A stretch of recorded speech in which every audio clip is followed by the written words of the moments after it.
अल्हम्दुलिल्लाह नहमदुहु व नस्तईनुहु व नस्तगफिरुहु व नु'मिनु बिही व नतवक्कलु अलैहि व नऊज़ु बिल्लाहि मिन शुरूरि अनफुसिना व नऊज़ु बिल्लाहि मिन शुरूरि अनफुसिना व नऊज़ु बिल्लाहि मिन शुरूरि अनफुसिना मन यहदिहिल्लाहु फला मुदिल्ल लहु व मन युद्लिलहु फला हादिय लहु व नशहदु अन ला इलाहा इल्लल्लाहु वहदहु ला शरीका लहु व नशहदु अन्न सय्यदना व सय्यदना व नबियना व मौलाना मुहम्मदन अब्दुहु व रसूलुहु व बारक व सल्लम तस्लीमन कसीरन कसीरा अम्मा बाद फ़अऊज़ु बिल्लाहि मिनश शैतानिर रजीम बिस्मिल्लाहिर रहमानिर रहीम वल अस्र इन्नल इंसाना लफ़ी ख़ुस्र इल्लल लज़ीना आमनु व अमिलुस सालिहाति व तवासव बिल हक़्क़ि व तवासव बिस सब्र।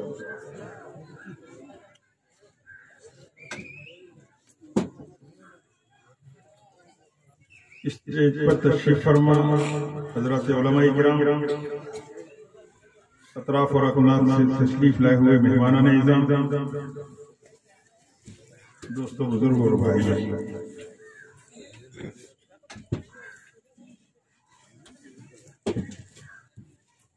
आमतौर पर जो जलसों का इनेकाद होता है वो रात में होता है, लेकिन आप हज़रात ने उस मामूल को ख़त्म करके एक नया अंदाज इख्तियार किया और बहुत ही अच्छा अंदाज जो काबिल तहसीन है। क्योंकि आमतौर पर जलसों में जब लोग शरीक होते हैं तो जलसों की रफ्तार भी बढ़ जाती है। जलसा मुनाक़िद किया जाता है रात के 10 बजे तक, वो चलता है रात के 1 बजे तक, 2 बजे तक, 3 बजे तक, यहाँ तक कि बाज़ी मरतबा ऐसे भी जलसे हमारे हुए कि बेटे हम लोग तकरीर करने के लिए और स्टेज पर उलमा मौजूद थे, एक बात दी करे और फजीर की अजान होने का नंबर आ गया, आधा घंटा पहले खत्म हुआ। अब आधा घंटा पहले जब खत्म हुआ तो लोग अपने बिस्तरों में जाकर सो गए, फजीर की नमाज बोल हो गई। तो जलसे की नजर हो जाती है फजीर की नमाज। आमतौर पर हमारे हजरत जो मेहमान हैं खुसूसी इस वक्त हजरत मौलाना मुफ्ती हारून साहब नदवी, जिनको हम और आप और बल्कि पूरी दुनिया जानती है, ये तो मैं बहुत खुशकिस्मत हूँ इस वक्त कि इतनी बड़ी आलमी शख्सियत के साथ मेरा नाम किस तरीके से जोड़ा गया। मैंने मना किया था कि मैं इस काबिल नहीं हूँ, बड़े बड़े उलमा मौजूद हैं इलाके के हजरत मौलाना अमीनुल्लाह साहब जो हमारे सबके बड़े हैं इस वक्त, हमारे मौलाना इब्राहिम साहब, मौलाना अब्दुल रऊफ साहब और भी हमारे इलाके के जितने भी उलमा हैं वो सब मुझसे बड़े हैं, बहुत छोटा होता। मैंने पूरा इसरार किया ये जलसे की सदारत मेरे काबिल नहीं, मैं इस लायक नहीं हूँ कि इसका तहम्मुल मैं कर सकूँ। लेकिन इन हजरात की मोहब्बत कि इन्होंने कहा कि नहीं, वो तो पूरे गांव का कमेटी का मशवरा हुआ है कि आप ही कबूल करें। हमने कहा कि स्टेज पर बैठ कर इज्जत बढ़ रही है तो हमें क्या बोला। तो मैं बड़ा खुश हूँ इस वक्त कि इतने बड़े आदमी के साथ जलसे की सदारत की हैसियत से मुझे आपने याद किया। हालांकि मैं इस काबिल फिर भी नहीं। बहरहाल उसके एतबार से मुझे हुक्म दिया गया कि कुछ बातें आप हज़रात के सामने में अर्ज करूं। मैं फिर ये बात कहूं कि मैं कोई बड़ा मुक़र्रिर भी तो नहीं हूं और ज्यादा अच्छी तकरीर करना भी मुझे नहीं आती।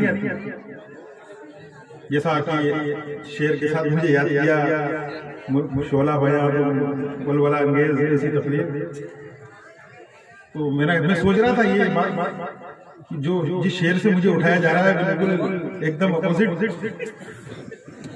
लोग सोचेंगे कि जितना शेर से उठाया गया है तो बहुत माशाअल्लाह, क्या कहना, तूतिए ज़मा है। खैर, बहरहाल तो सबसे बड़ी बात तो ये है कि आज हम खुश हैं कि दिन में ही जलसा मुनाकिद हुआ और आप हज़रात खुश खुश अपने घरों को लौटेंगे। नमाज का वक्त आएगा तो वक्त पर नमाज भी अदा करेंगे। जलसों के जो फायदे नजर आने चाहिए वो हमको नजर नहीं आते। पूरी रात जलसा होता है और नमाजें बोल हो जाती है, सारे जलसे की मेहनत पर पानी फिर जाता है। असल चीज तो ये कि हमारी जिंदगी के अंदर अमल आना चाहिए। जलसों का जो लुब लुबाब और मकसद क्या है, हमारी जिंदगी के अंदर दीन शरीयत आए, उतर जाए, हमारी घुट्टी में पड़ जाए, और अगर इन जलसों से ये फायदा हासिल नहीं हुआ तो सब बेकार है।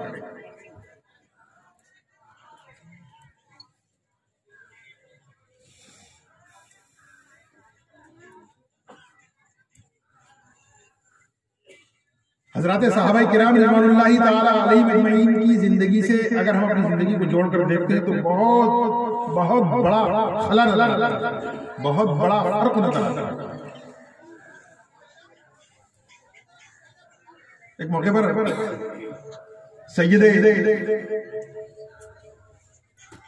सैयदुल अबरार इमामुल अंबिया जनाब मोहम्मद रसूलुल्लाह सल्लल्लाहु अलैहि वसल्लम ने बिल्कुल बेईनी इसी तरीके का एक मजमा था और लोगों से आप मुखातब थे, और उसी दरमियान में आपने कहा कि इजलिसू, बैठ जाओ।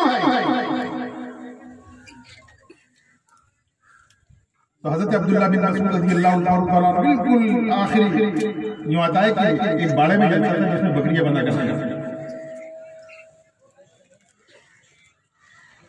अब्दुल्लाह बिन मसूद रज़ियल्लाहु ताला जिन पर हमारा फतह हनफी मुरतब हुआ है, बहुत दूर खड़े हुए थे। जब ये कहा अल्लाह के रसूल सल्लल्लाहु अलैहि वसल्लम ने इजलिसू, तो वहीं बैठ गए और बैठे रहे और दो पांवों पर बैठे रहे। किसी काम से अल्लाह के रसूल सल्लल्लाहु अलैहि वसल्लम को उस वज़्म से उठना पड़ा और तशरीफ ले गए। तो अब्दुल्लाह बिन मसूद को देखा कि वहां बैठे हैं जहां बकरियां बनती है और मेंगनियां पड़ी हुई थी।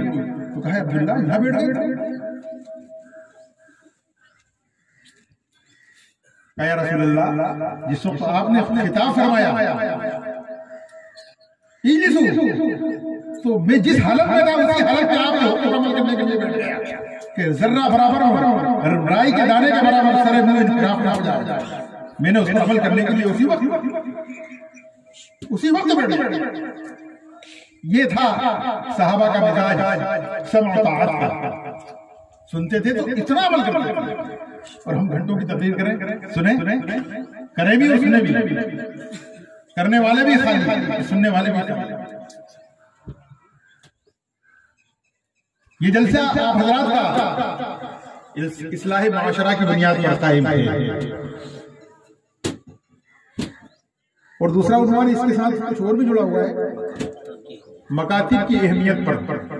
तो उस पर रोशनी तो हमारे हजरत जो तशरीफ लाए वो डालेंगे, लेकिन इस्लाह माशरा से मुताल्लिक तो बहुत कुछ हमने सुना जलसों के अंदर।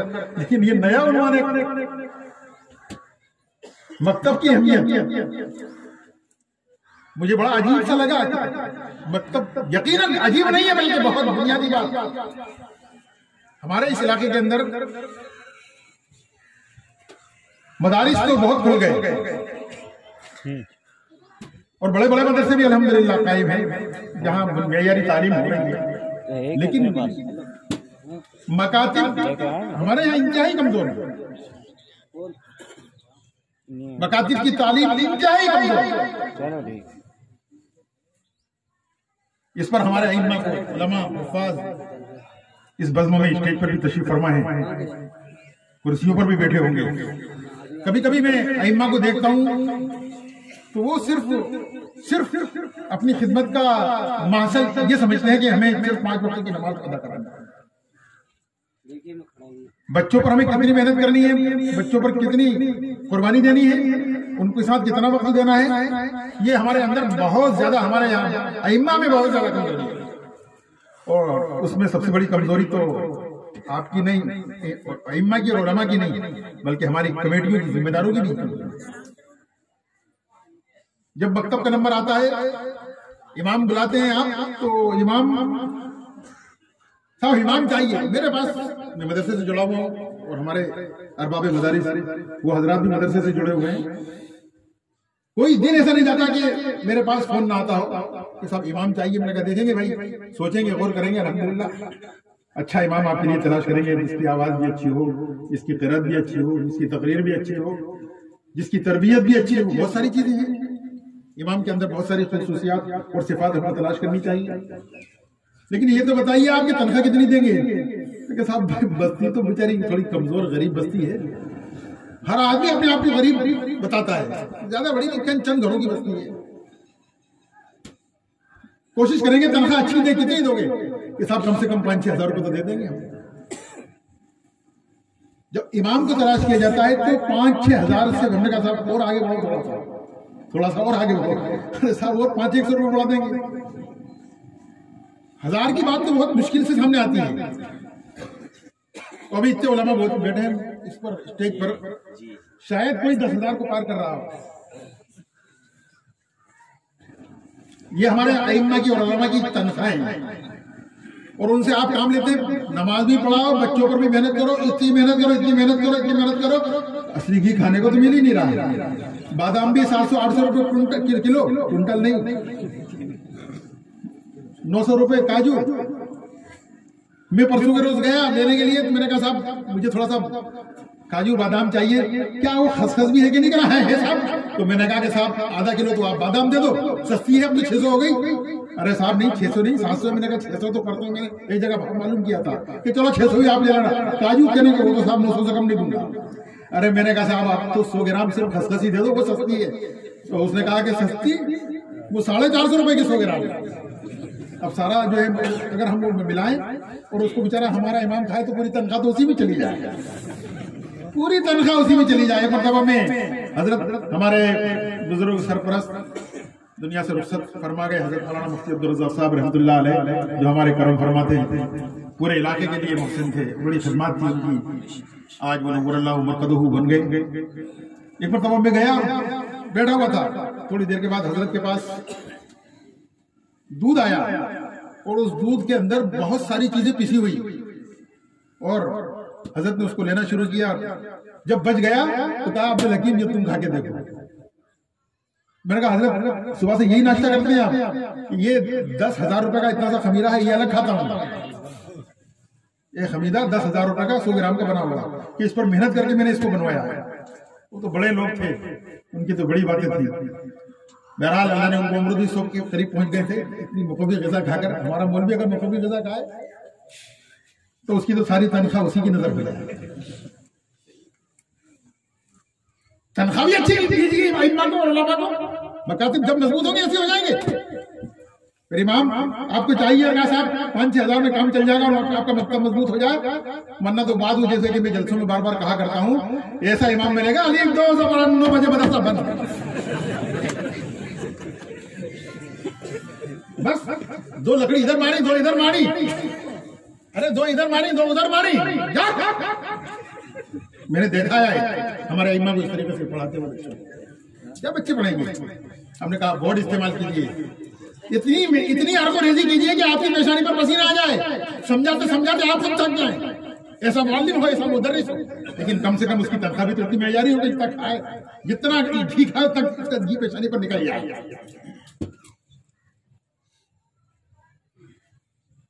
तो हमको तो मकतब का मुअल्लिम भी ऐसा चाहिए, बल्कि कि साहब आप तो ऐसा करना कि आपकी बीवी बिहार की कहा कोई हलाओ, आप तो वही रहते हो, हम तो आपके खाने का इंतजाम कर देंगे। तो मुझे साहब ने कहा कि बहुत अच्छी बात, बगैर खाए पिए जो ना खर्चा हुए और अपना काम चलेगा। रोजाना मुझे साहब का टिफिन जा रहा है, वहाँ घर से टिफिन आ रहा है रोजाना, इसी में मस्त है। हमारा मौलवी तो अपनी गद्दी भी खुद इसी तरीके से बना के रखता है कि एक माइचा ऊंचा और एक नीचा, एक पैर में चप्पल एक में जूता, और सरपट चले जा रहे हैं टिफिन लेकर खुद, और खाना आ रहा है, मस्त है। गलत बात कह रहा हूँ। बेहतरीन वक्त का मुहद्दिस, मुफस्सिर, मुबल्लिग, ऐसा इमाम वक्त का तलाश कीजिए जो आपके बच्चों पर ऐसी मेहनत कर सके, जो आपके खुद की अपनी तरबियत कर सके, तब जाकर मकातिब मजबूत होंगे, हमारे बच्चों की तालीम आएगी। वरना हमने तो अपने दीन की वो गद बना रखी है जो हजरत मौलाना शाह अशरफ अली साहब रहमतुल्लाह अलैह इस तर्जुमा नहीं करते थे कि हमने अपने दीन की क्या गद बना रखी है। एक मौलवी साहब बच्चों को पढ़ाया करते थे, इत्तिफाक की बात,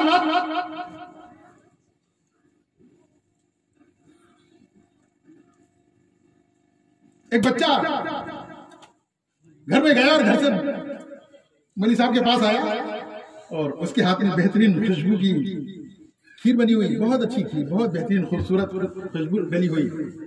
कहा आज तुम्हारी अम्मा को हमारे ऊपर क्या प्यार आ गया, क्या आज क्या भेजा, कहा खीर भेजी, कहा आज तो बहुत दिनों बाद बड़ी बड़ी बड़ी बड़ा प्यार आया। बात प्यार और कुछ नहीं आया, खीर क्या हमारे लिए हमारी माँ ने बनाई थी, दरवाजा खुला रह गया, कुत्ता आया उसने मुंह डाल दिया। तो हमारी माँ ने कहा कि अच्छा है, इसको फेंकने से अच्छा मुल्सा पढ़ाते हैं उनको दे दे, रिस्क है, पेड़ को तो बढ़ जाएगा कम से कम, रिस्क तो है, पेड़ को तो बढ़ जाएगा। अब मुल्ला साहब को गुस्सा आया और प्लेट को पूरी की पूरी भरी, उसको जो उठाया है तो उसके 2 टुकड़े, तो बच्चा लोट पोट जारो कतार रोने लगा। मुल्ला साहब ने कहा खबीज कहीं के, रोता है ऊपर से रोता है, और शर्म नहीं आती, फिर तुझे मारा है क्या? कहा मुल्ला साहब आपने तो नहीं मारा, मेरी मां मार मार के मारा नहीं। कहा कि वो जिस खीर को मैं लेकर आया था वो मेरे भैया के गू फेंकने की प्लेट थी, उसमें कहा कि ले जा इसमें, तो मुल्ला साहब को खिला दे ले जाके। ये वाकया असल है या नकल, लेकिन तर्जमानी हमारी जिंदगी की सही है।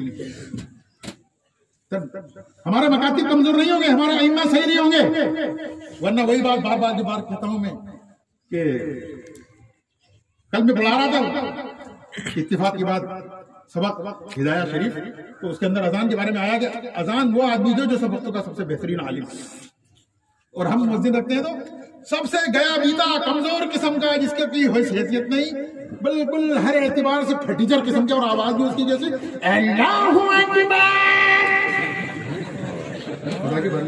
ऐसे मस्जिद रखोगे तो क्या तुम्हारे मस्जिद की तरफ दौड़ कर आएंगे वो? अच्छा मस्जिद रखो जो इमामुल हरमैन की याद ताजा कर दे, और उसकी आवाज पर लोग दौड़ते चले आए कि मस्जिद में अजान हो रही है, वरना तो सुर में तो सुर कुत्ते भी मिलाते हैं, फजर में देख लेना। मस्जिद ऐसा रखेंगे आप, तौबा करो आज के बाद इंशाअल्लाह, इमाम भी ऐसा और वक्त का मौसम भी ऐसा कि इंशाअल्लाह तनख्वाह भी इंशाअल्लाह ऐसे देंगे।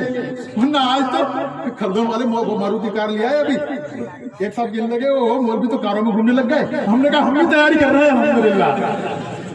आपको तो मौलवियों की कार भी हजम नहीं होती, वरना कायदे की बात यह है, एक आलिम दीन उसकी तनख्वाह 20,000 25,000।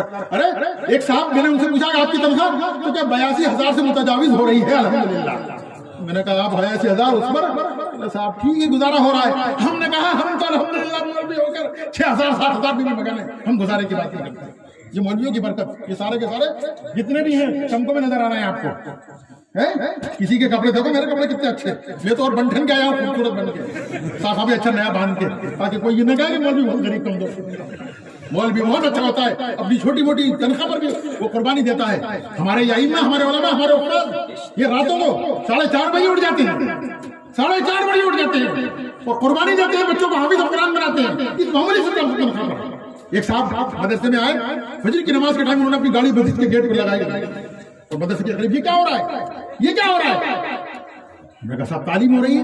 तालीम काय की तालीम? कुरान की तालीम, कुरान बच्चे हिफ्ज़ करने हैं। ये असातिज़ा चादरों में लपटे हुए ये क्या कर रहे हैं? पढ़ा रहे हैं। रात के 4 बजे घरों से उठते होंगे, यहाँ आ जाते हैं, बच्चों को पढ़ाते हैं, हमने कहा सबक भी हो जाते हैं हमारे, अल्हम्दुलिल्लाह। उन्होंने कहा खुदा की कसम आपसे बड़ा दुनिया में कोई नहीं। हमने कहा आप क्या कहते हैं आपसे बड़ा कोई नहीं? अल्लाह कहता है हमसे बड़ा कोई नहीं। खैरुकुम मन तअल्लम कुरान, तुम्हें सबसे बेहतर वो जो कुरान को सीखे और सिखाए। तो दोस्तों बुजुर्गों, ये सारी बातें तो हमारे हजरत बयान फरमाएंगे। मैं खाली इत्तिफाक से जो है आपके सामने बैठ गया, तोहरे मुतखल्लिल के तौर पर, अल्लाह माफ फरमाए। बहरहाल हमारे बुजुर्गों की जो है तकरीरें होंगी, किन किन हजरात की होंगी ये हजरात जानते हैं। जो कुछ कहा अल्लाह उस पर अमल की तौफीक अता फरमाए।